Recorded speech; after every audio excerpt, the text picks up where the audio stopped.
Volutamente ho messo la foto in Facebook dicendo che il nostro sistema di videosorveglianza identifica moltissimi di loro, per dare loro la possibilità di venire prima di tutto a scusarsi e poi anche a chiedere aiuto, perché a parte dei ceffoni che io se fossi genitori darei, ma sono sicuramente ragazzi che han bisogno di essere aiutati. Come sempre non le manda a dire Morena Martini, sindaco di Rossano Veneto, alle prese con gruppi di minorenni che fra vandalismi, schiamazzi e comportamenti scorretti stanno mettendo a dura prova la pazienza dei cittadini.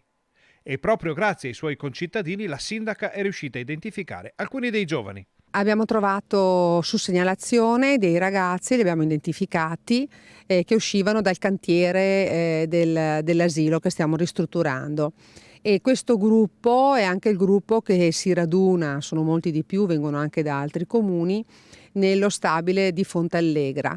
Con atteggiamenti molto pericolosi per loro, perché abbiamo fotografie che camminano sul cornicione e quant'altro. L'amministrazione ha avvertito subito i proprietari dell'edificio, ma a destare preoccupazione non sono solo i comportamenti a rischio da parte dei giovanissimi. La parte che ci preoccupa di più però sono sicuramente gli atti di vandalismo all'interno del parco e il comportamento che questi ragazzi hanno nei confronti degli adulti, delle mamme che li fermano per dire che certe cose non si fanno, oppure che certi schiamazzi non si fanno. Ieri hanno fatto scoppiare dei petardi vicino a dei bambini e quindi proprio azioni incommentabili. La sindaca ricorda come il centro sia completamente videosorvegliato e invita le famiglie e gli stessi giovani a farsi vivi per un colloquio. E ripeto ancora a loro e ai genitori che sicuramente li hanno riconosciuti, le porte della nostra polizia municipale sono aperte per un colloquio.